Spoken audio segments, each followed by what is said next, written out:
저는 매년 교회 설립일이 될 때마다 여러분들이 느끼는 감정과는 제가 좀 사뭇 다른 감정을 좀 느끼는 것 같아요. 뭐 여러분들은 오늘이 그런 날인가 보다 하고 그냥 오셨는지 모르겠지만 저는 설립 주간이 되면 항상 이렇게 시간들이, 교회의 이 역사와 시간들이 영화처럼 지나갑니다. 필름의 사진들처럼 이렇게 지나갑니다. 그것도 단순한 장면이 아니라 그 장면 하나하나가 다 느껴져요. 왜냐하면 그때의 그 사람들, 그때의 그 분위기들, 그때의 감동들이 제 뇌리 속에 있기 때문에 정말 하나하나가 다 느껴집니다.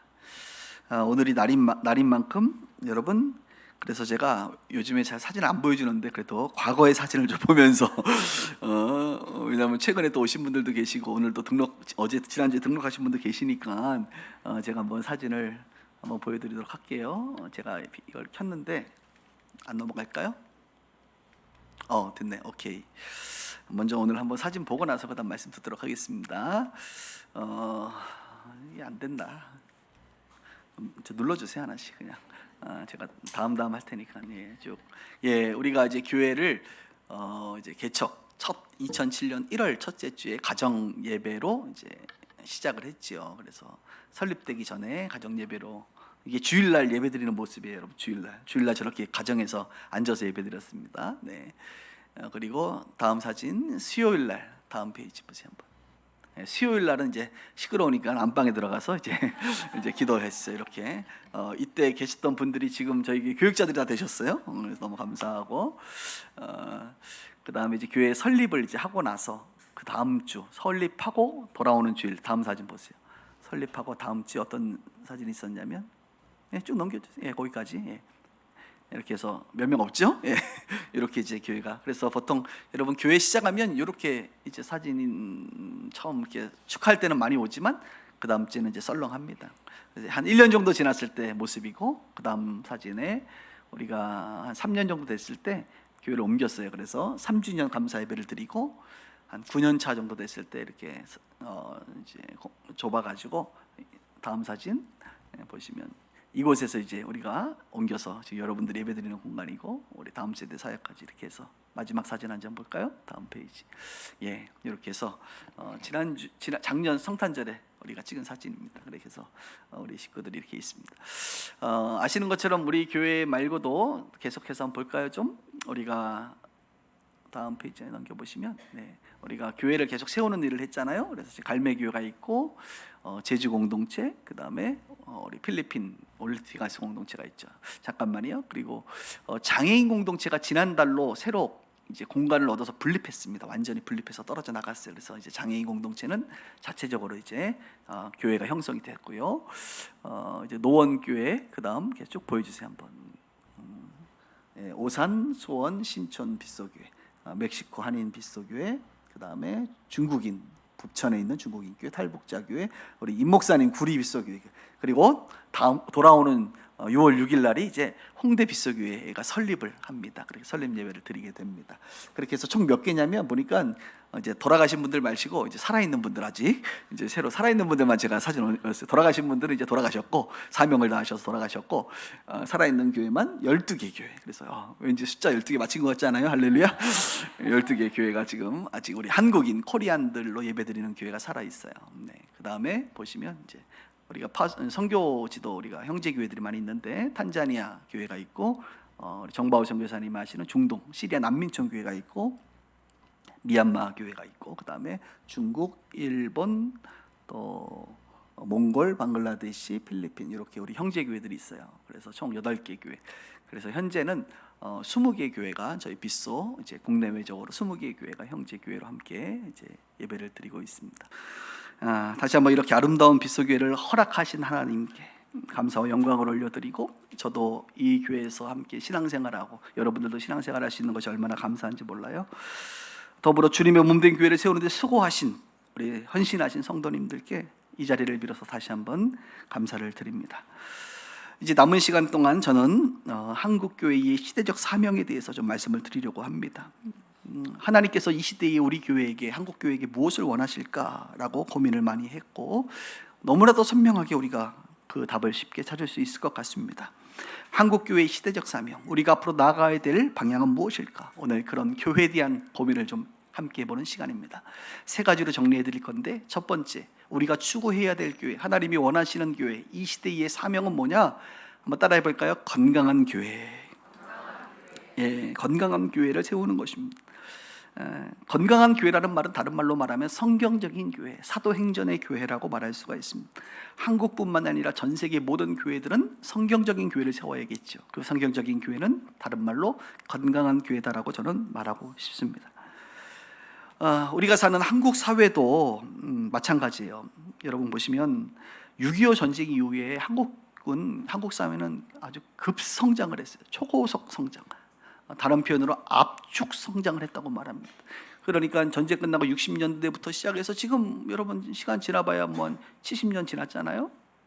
그런데도 한국 사회가 얼마나 발전했는지 전 세계 가장 가난한 국가에서 가장 부유한 국가 중에 하나로, K-팝과 세계의 열방의 이 한국 음식부터 시작해서 한국의 의료, 음악, 예술, 문화, 체육, 수많은 것들이 한국의 것들이 이렇게 영향력을 미칠 정도로 이 한국은 대단한 나라입니다. 물론 국민들의 수고와 땀과 우리 부모 세대들의 수고가 있었던 것 너무나도 잘 알고, 그럼에도 불구하고 하나님의 축복이 아니고서는 이렇게 될 수 없지 않나 이런 생각도 하게 됩니다. 그런데 이렇게 압축 성장하다 보니까 문제도 있습니다. 모든 영역에서 후유증이 좀 일어났어요. 막 성장에 매몰되다 보니까 몸살을 앓고 있는 것이 우리 한국 사회입니다. 모든 정치, 경제, 사회, 문화 모든 부분에서 말이죠. 교회도 마찬가지. 교회도 1960년대부터 2000년대까지 얼마나 복음이 확산됐는지, 하나님께서 기름 붓듯 이 민족 가운데 역사하셨는지, 무려 국민의 20%가 여러분 예수를 믿는 사람들로 급성장했습니다. 복음화율이 20%가 됐다는 건 놀라운 일이에요. 보통 미전도 국가를 말할 때 2% 미만을 미전도 국가라고 말하는데, 이 대한민국은 급성장을 합니다. 전 세계 대형 교회들의 꽤 많은 교회들이 한국에 있을 정도로 여러분 한국 교회는 엄청난 성장을 했어요. 그런데 역시 압축 성장을 하다 보니까 문제가 많이 있습니다. 성숙하지 못한 모습들이 너무 많았어요. 교회 안에 각종 사건 사고가 일어났고, 세상의 사람들은 지금 2024년도를 점에 보면 더 이상 교회에 대하여 어떤 기대도 갖지 않고 교회를 오히려 손가락질하는 급반전이 일어나는 그런 시대 속에 우리는 살고 있습니다. 특별히 이번 코로나 3년의 시간을 보내면서 교회의 민낯이 다 드러나게 됐습니다. 건강하지 못했던 교회의 모습들 말이죠. 위기라는 단어는 여러분 위험한 시기라는 단어인데, 위험한 시기. 어떤 사람들은 이 기자를 기회 기자로 조금 바꾸고 싶은 것 같아요. 그래서 위기를 위험과 이 위험이 도살이지만 위험이 기회가 된다라고 또 이렇게 표현하고 싶었던 것 같습니다. 그렇습니다. 코로나가 위험한 시기죠. 아주 위험한 시기를 지났는데, 또 누군가는, 또 어느 교회는 이것이 기회가 되었습니다. 다른 말로 말하면 이 코로나를 지나고 또 코로나가 지난 지금의 모습의 한국 교회의 모습을 보면 마치 몸살을 앓고 있고 회복이 불가능한 상태다, 이렇게 말할 수가 있어요. 지금 한국 교회는 일어서지 못하고 주저앉아 버린 모습들이 곳곳에 보이기 시작합니다. 마치 건강이요, 여러분 건강한 사람들은 한번 뭐 질병이 오거나 문제가 생기면 다시 회복이 되거든요. 그런데 건강하지 못한 사람들은요, 한번 우리 어르신들이 그러잖아요. 이제 노쇠하고 몸이 안 좋으면 한번 위기가 오면 그 다음부터 회복이 불가능하다. 이전과 같이는 돌아갈 수 없다. 그냥 병든 상태로 조금 나아진 상태로 살아갈 수밖에 없다라고 말하시는 분들을 많이 보거든요. 저는 한국 교회가 그런 모습이 아닌가 싶어요. 코로나 지나면서, 코로나 때는 당연히 뭐 교인들도 모이기 어렵고 교회가 어려운 건 당연한 거 아니에요? 코로나가 지나면 정상적으로 다 회복될 줄 알았는데 데이터를 보니까 그렇지가 않은 거예요. 꽤 많은 교회들이 코로나 이후에 주저앉아 버렸습니다. 회복이 불가능한 상태가 되어버렸습니다. 왜요? 건강하지가 않으니까. 코로나가 건강한 교회냐 건강하지 않은 교회냐를 가르는 아주 중요한 시험대가 된 것입니다. 건강한 교회였으면 회복되었을 거예요. 회복돼서 다시 이전과 같은 그런 힘과 능력으로 교회가 성장하고 또 하나님의 영광을 나타내고 살았을 거예요. 그런데 교회들이 건강하지 못하다 보니까 다 주저앉아 버렸습니다. 2주 전에 아주 유명한 잡지사 기자분이 한 분이 오셨습니다. 인터뷰를 저한테 좀 요구해서 했는데, 그 잡지는 여러분들은 모르실 거예요. 목회와 신학이라는 건데, 목회와 신학, 이 두란노에서 나온 잡지인데, 이 잡지는 기독교 잡지에서는 가장 큰 잡지사입니다. 왜냐하면 이 목회와 신학이라는 월간지를 한국 교회 5만 개 교회 중에 무려 10%, 5천 개 교회가 정기 구독을 하고 있으니까. 물론 우리는, 저희 빗소교회는 구독하지 않습니다. 재정을 아끼기 위해서. 할렐루야. 그러나 한국 교회 10%가 이것을 정기 구독한다는 것은 굉장히 영향력 있는 잡지사잖아요, 그렇죠? 이 잡지사가 2015년에, 그러니까 10년 전에, 정확히 10년 전에 인터뷰를 했어요. 저한테 와서 인터뷰가 나갔는데, 그 내용은 뭐냐면 교회를 개척해서 나름대로 자립한 교회에 대한 이야기였어요. 교회 개척에 대한 이야기를 인터뷰를 했는데, 그로부터 10년이 지나서 2024년도 지지난주에 와서 인터뷰를 했는데, 이번에는 어떤 내용이었냐면 교회 개척의 이야기가 아니라 건강한 교회에 대한 이야기를 인터뷰하고 왔습니다. 그리고 교회를 또 개척하는 이야기, 교회가 교회를 낳는 이야기들, 다음 세대와 선교에 대한 이야기를 하고 갔습니다. 다음 달에 이제 곧 나오겠네요. 이제 저는 17주년을 맞이하면서 하나님께서 뭔가 또 메시지를 주는 것 같은 느낌이 들었어요. 저는 우리 빛과 소금의 교회의 모습이 어떤 모습이었으면 좋겠느냐, 남들이 여러분들에게 당신이 다니는 빛과 소금의 교회는 어떤 교회입니까? 라고 물어본다면 주저없이 여러분들 이런 고백이 나왔으면 좋겠어요. 우리 교회는 건강한 교회입니다. 한번 따라할까요? 우리 교회는 건강한 교회입니다. 뭐 선교 많이 하는 교회, 애들이 많은 교회요, 뭐 목사님이 젊은 교회, 뭐 별 얘기 다 할 수 있지만, 그냥 저는 다른 것 말고 우리 교회는 건강한 교회였으면 좋겠다. 저기 상계동에 가면 꽃동산 교회라고 있어요. 꽃동산 교회는, 교회 하면 뭐가 떠오르는지 아세요? 주일학교 아이들이 많이 모이는 교회. 아이들을 그냥 쓰레받기 전도라 그래서 그냥 싹싹 쓸어가지고 그 동네에 있는 아이들 다 글로 모아가지고 민폐를 많이 끼치기도 합니다만, 어쨌든 아이들이 많은 교회, 주일학교 사역 잘하는 교회, 이렇게 소문이 났어요. 또 여러분, 그 광염교회, 우리 교회하고 이름이 거꾸로 하면 비슷한데 광염교회라고요. 서울 광염교회, 그 감자탕 교회라고 들어보셨죠? 그 교회는 어떤 교회, 그 교회 하면 뭐가 떠오르는지 아세요? 구제 많이 하는 교회, 이렇게 떠올라요. 구제 많이 하는. 그러니까 교회들마다 어떤 특징이 있는데, 나름의 브랜딩이 되어 있는데, 나는 우리 교회가 마치 브랜딩을 한다고 한다면 사람들로 하여금 빛과 소금의 교회는 어떤 교회냐라고 사람들이, 아, 빛과 소금의 교회는 건강한 교회야, 이렇게 저는 불려주고 싶다 이거예요. 뭐 꿈꾸는 겁니다. 할렐루야. 욕심내는 거예요. 뭐 그렇게 꿈꾸고 욕심내는 거 뭐 돈 드는 거 아닌데 해야지 우리가. 그래서 앞으로 나는 이제 딱 정했어. 누가 뭐라고 물어보면 그냥 무조건 건강한 교회 하나만 밀고 나가려고 그래요. 완전하다는 게 아니라 그 건강한 교회를 향하여 우리도 지금도 가고 있거든요. 그 방향을 향하여 건강한, 성경이 말하고 있는 건강한 교회 원리들을 따라 가고 있다 이것입니다. 그리고 이전보다 더욱더 건강한 교회로 세워가기 위하여 우리는 몸부림치고 있다 이것입니다. 저는 이 시대의 사명이 무엇이냐, 교회들을 향하여 건강한 교회를 세우는 것이고, 이 건강한 교회를 세우는 데 있어서 우리 빛과 소금의 교회가 작은 부분이지만 많은 목회자들과 교회에게 도움이 되었으면 참 좋겠다, 이런 생각을 하게 돼요. 그래서 오늘 예배드리는 성도님들에게 부탁드리고 싶은 것은 건강한 교회 함께 세워갑시다. 할렐루야.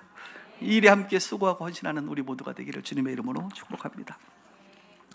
두 번째, 이 시대를 향한 하나님의 그 교회의 모습은, 사명은 무엇이냐면, 따라해 볼까요? 다음 세대를 살리는 교회. 예상하셨죠? 네. 예상. 다음 세대, 미래 세대라고 말을 하기도 합니다. 지금 한국의 위기는 뭡니까?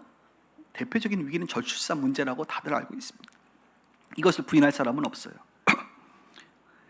교회도 이 사회 속에 살아가고 있기 때문에, 이 지역의 구성원이 우리 교회이기 때문에 영향을 받지 않을 수가 없습니다. 저출산의 문제에 우리 교회는 다 영향을 받아요. 그런데 저는 한편으로 우리나라의 저출산의 문제는 다른 사람들이 생각하는 것보다 저는 조금 덜 위기를 느낍니다. 왜냐하면 제가 카타르 같은 데 가보면, 중동 같은 데는 자국민이 10%고 전부 다 외국인 근로자들이 다 들어와가지고 일을 하기 때문에 뭐 살아가는데 큰 지장 없는 것을 봤어요. 그래서 우리 외국인 근로자들 동남아에 보면 많이 있거든요. 주변에. 한국에 다 오고 싶어 합니다. 이 정책 잘 쓰면 우리도 이제 단일 민족 뭐 이런 얘기 그만하고 이제 다민족 국가로 하면 해결되지 않을까라는 생각을 살짝 하고 있어요. 물론 틀릴 수도 있습니다만.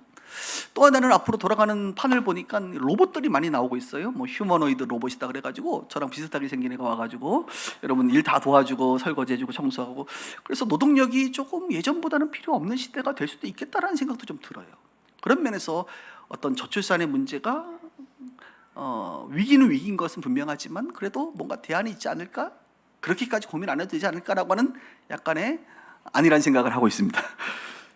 그런데 문제는 교회는 조금 달라요. 교회는 우리 휴머노이드 로봇을 교회 성도로 모실 수도 없고, 그죠? 물론 우리 다민족 교회가 될 수도 있겠습니다만 상당히 문화적으로 이게 쉽지가 않거든요. 그래서 보통 외국인들은 자기네들만의 뭐 필리핀 예배, 몽골인 예배, 베트남 예배를 자체적으로 하는 것이 문화적인 문제가 상당 부분 있다는 것을 보게 됩니다. 그러니까 한국 교회도 지금 이제 다른 문제보다 이 미래, 다음 세대에 대한 문제가 굉장히 심각해지는 거예요. 여러분, 한국 교회 미래가 어떻게 될 것 같습니까? 한번 10년 후 한번 생각해 보세요. 우리 빛과 소금의 교회 생각하지 마시고 빛과 설탕의 교회, 다른 교회들 한번 생각해 보자 이겁니다. 10년 후에 지금 여러분이 알고 있는 주변의 교회들 어떨 것 같아요? 20년 후에 어떻게 될 것 같아요? 저는 가장 마음 아픈 게 뭐냐면 저희 본교회, 저희 아내와 제가 함께 다니고 지금도 저희 장모님과 저희 어머니가 다니고 있는, 저희 형님이 다니고 있는 그 본교회. 예전에는 청년들과 젊은이들이 그렇게 많았거든요. 지금은 뭐 주일학교 가면 20명도 안 된다, 10명도 안 된다 이런 얘기가 들려요. 저희 어머니가 아직도 식당 봉사를 지금 몇 년짜리인지 몰라요. 저희 어머니가 아직도 식당 봉사하고 계신다니까요. 다 70대 80대들이 하고 있어요. 한국에 이런 교회들이 수두룩해요. 여러분, 50대가 없어요. 50대, 40대도 없고 30대는 아예 찾아볼 수도 없고. 그러니까 노인들만 다니는 교회가 돼버린 거예요. 참 걱정입니다. 10년 후 20년 후 어떻게 될 것 같아요?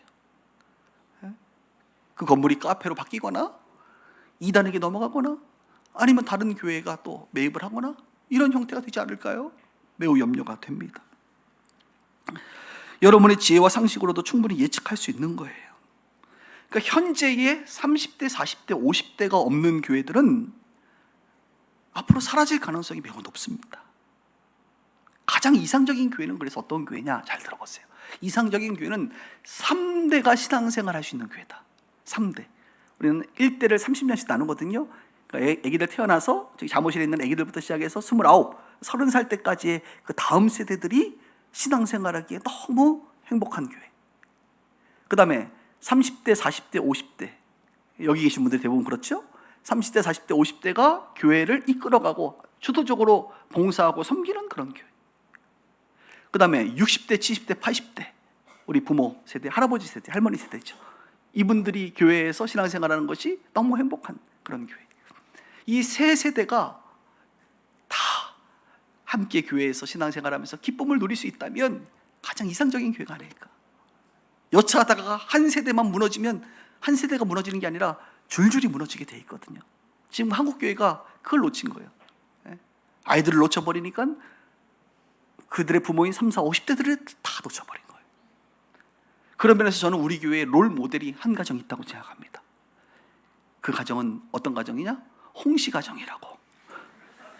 우리 홍지명 목사님 오늘 사모님 오셨는데, 홍지명 목사님의 딸과 아들이 우리 교회 다니는 거 아세요, 여러분? 네.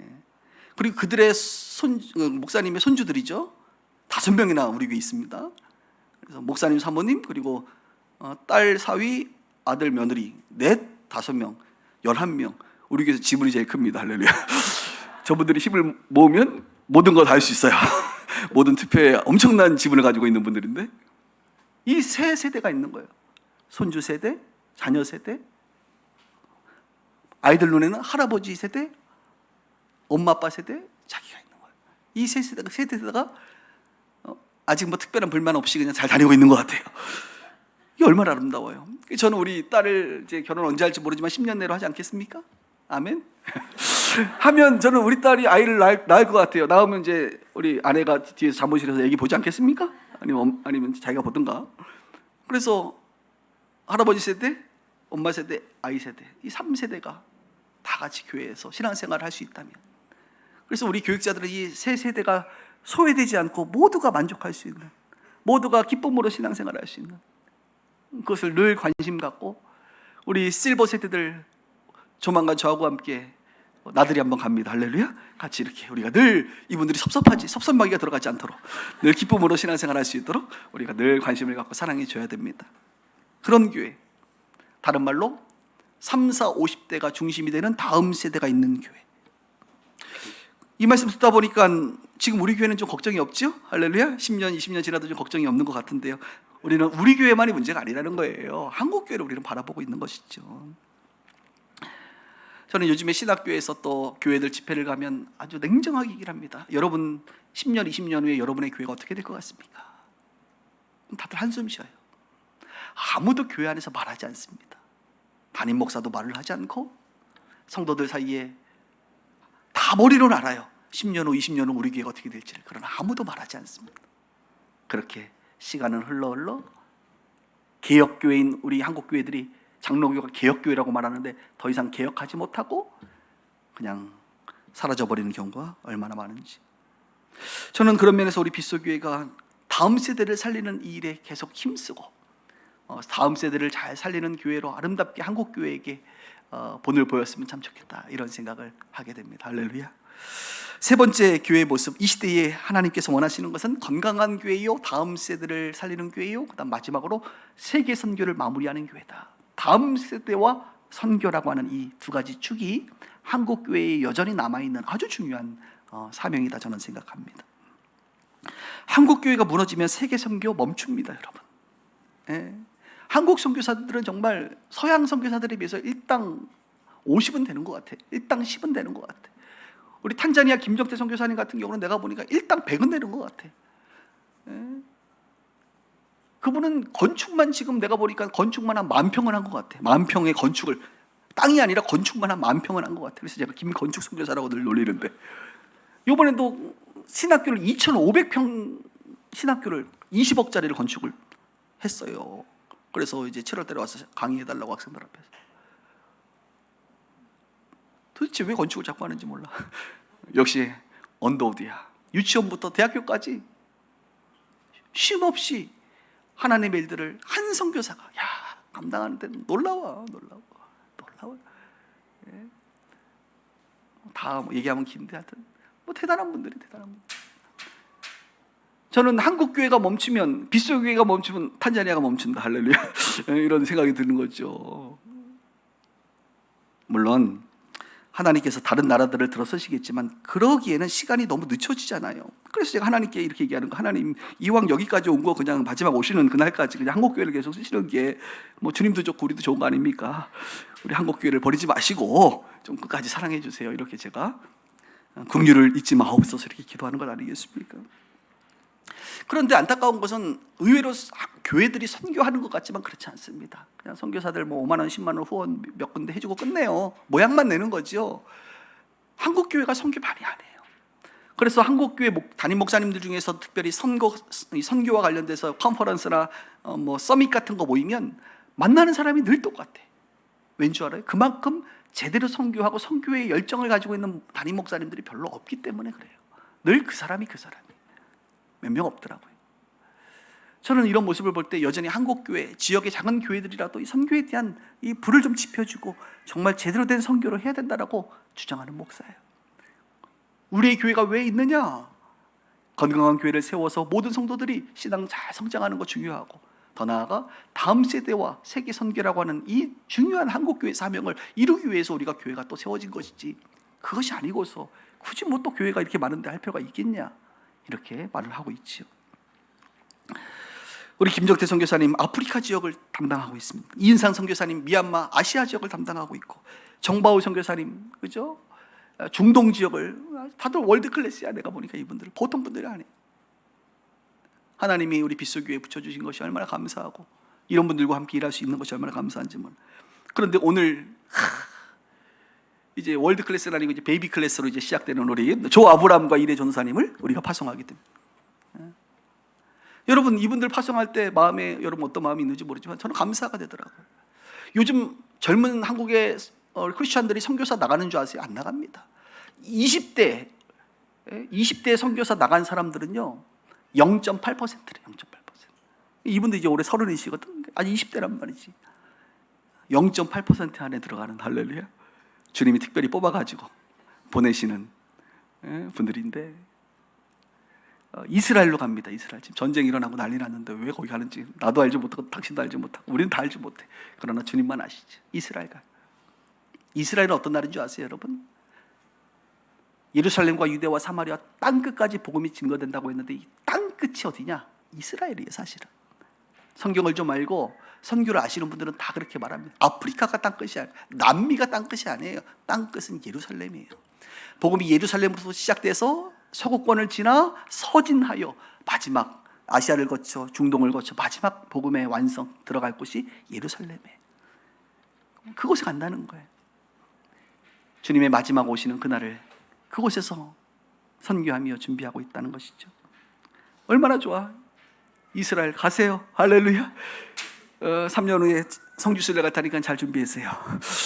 여러분들 성지순례 갑시다. 여러분, 우리 파성 선교사가 이스라엘에 있으니까 성지순례 잘 준비하라고 첫 번째 미션을 드렸습니다. 여러분, 우리 교회가 멈추지 말고 일을 해야 됩니다. 예전에 어떤 집사님이 저한테 와서 그러더라고요. 목사님, 이 교회는 교회 규모에 비해서 과도하게 선교하는 것 같고 선교 너무 많이 하는 거 아니에요? 좀 줄여야 되지 않아요? 그래서 내가 그건 곤란하다고 그냥 할 거라고 그랬더니 자기는 동의가 안 된대. 그래서 교회를 떠나야겠대. 그래서 내가 그냥 떠나시라고 말은 안 하고 그냥 가만히 있었습니다. 정말 그런 분 있었어요. 자기는 선교, 우리나라에도 배고프고 힘들고 어려운 사람 많은데 뭐 세계 선교를 그렇게 합니까? 너무 성경을 모르는 이야기죠. 너무 어린 나이와 같은 신앙이죠. 하나님은 한국 사람이나 아프리카 사람이나 미국 사람이나 다 똑같대요. 한 영혼은 다 똑같단 말이에요. 이 한국교회는 세계 선교를 마무리하고 정말 세계 선교에 힘을 써야 됩니다. 저는 너무나도 감사한 게 뭐냐면 이렇게 우리가 선교하는데 여러분 선교해야 되니까 여러분도 다 가셔야지. 할렐루야. 가셔야지. 못 가잖아요, 여러분. 본토 친정 아비집을 여러분 떠나기 어렵잖아요. 또 부르심도 없었고 갈 마음도 없고 여기가 좋사오니 우리 이랬단 말이에요, 솔직하게. 여러분 못 가니까 어떻게 해야 되는 거예요? 우리 아브라함 이래 보내는 겁니다. 우리 선교사 보내는 거예요. 여러분 못 가니까 후원하는 거예요. 여러분 그렇게 하시면 돼요. 근데 우리 빗소교회의 위대함은 뭡니까? 담임 목사도 한 달에 한 번씩 선교하도록 여러분들이 저를 배려해 주셨다는 것이죠. 다음 주일날 여러분 이유재 교수님 목사님 와서 설교하잖아요. 저 어디가 있을 것 같아요? 잘 얘기 안 하죠. 제가 비밀로 자꾸 섬기는데 다음 주에는 세부가 있어요. 세부에 왜 갔냐? 코로나 이후에 필리핀의 한인교회가 한 50개 남았어요. 그래도 좀 잘 살아남은 교회들이죠. 50개 교회 담임 목사님과 사모님들이 1년에 한 번씩 다 같이 모여서 연합해서 수련회를 하는데 그 수련회 주강사로 2024년도에 누굴 모실까 기도하다가 성령이 감동을 받아 누구를 모시자? 장창영이를 모시자. 이렇게 이제 결론이 나서 이제 제가 가서 3일 동안 수련회 집회를 하고 오는데, 그리고 우리 교회는 이제 빗소교회 장목사님을 모시면 1+1 제도라 그래가지고 장목사님을 모시면 청강수 찬양사역자가 따라간다. 이렇게 할렐루야. 그리고 청강수 목사님이 찬양사역을 할 때 장창현 목사가 이쪽이 +1으로 또 따라간다. 이런 나름대로의 이제 그 베네핏이 있는데요. 웃자고 한 말인데 웃지도 않네. 예. 선교적 열정이 남다른 담임 목사를 여러분들이 만난 것을 안타깝게 생각합니다. 그러나 여러분 그렇게 생각하지 마시고 한번 생각해 보세요. 이유재 목사님 설교하는데 내가 앉아서 여기서 혼자 같이 예배드리고 설교 들으면 뭔 의미가 있겠어? 나 영상으로 보면 돼요, 여러분. 이렇게 거부가 같이 나 같은 사람들이 둘이 앉아가지고 뭐 하겠냐고. 이분은 여기서 일하면 난 또 딴 데 가서 일해야지. 열심히 주의 복음 전하고 목사님들 변화시키고 영혼권 해야지. 아멘? 그래서 여러분 그렇게 살고 있으니까 그렇게 이해할 수 있기를 바랍니다. 네.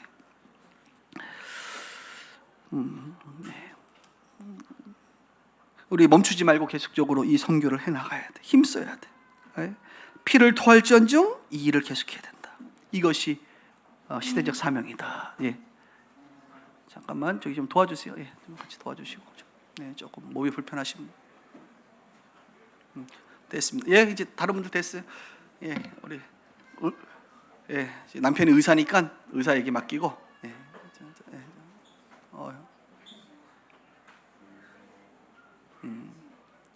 예, 됐습니다. 그래요. 네, 오케이. 자, 말씀 마무리할게요. 아까 이영환 목사님도 잠깐 오셨다가 몸이 안 좋으셔가지고 119가 와서 불러갔거든. 근데 지금 오늘 조금 날씨가 좀 그런지 좀 힘드신 분들 좀 계시네요. 17년간 제가 목회를 하면서 한 분 한 분이 그냥 오신 분이 없다고 생각해요. 하나님의 특별한 만남과 섭리가 아니면 여러분 다 올 수 없어요. 어떻게 들릴지 모르겠지만 여러분, 이 빗속교회는요 그냥 여러 교회 중에 하나의 교회가 아니에요. 뭐 제가 계획한 것도 아니에요. 그냥 하나님이 계획하신 거예요. 하나님이 뭔가 한국교회와 세계선교를 위하여 조금 뭔가 모델 좀 삼으시려고 하시는 것 같아요, 내가 보니. 그래서 나도 좀 부담스러워요. 여러분들도 좀 부담스러울걸요 아마. 좀 알려지면 부담스럽잖아, 그죠? 무명하게 사는 것이 복인데 불편하거든. 근데 하나님이 그렇게 하시는 걸 어떡하냐고. 우리가 그 길을 잘 따라가고 한국교회 본보기와 모델과 대안이 되도록 노력해야죠. 저는 기도하게 됩니다. 우리 빛과 소금의 교회를 통해서 하나님 일하실 일이 어떤 일인지 저도 궁금해요. 하나님 말씀하신 백천만 비전이 어떻게 이루어질까 너무 궁금합니다. 그러나 기대합니다. 주님의 뜻을 이루소서. 할렐루야. 주님의 뜻이 이 교회 가운데 이루어지기를 간절히 바라고, 이 일에 여러분들이 지금까지 수고하신 것처럼 계속적으로 함께 수고해 줄 수 있기를 주의 이름으로 축원합니다.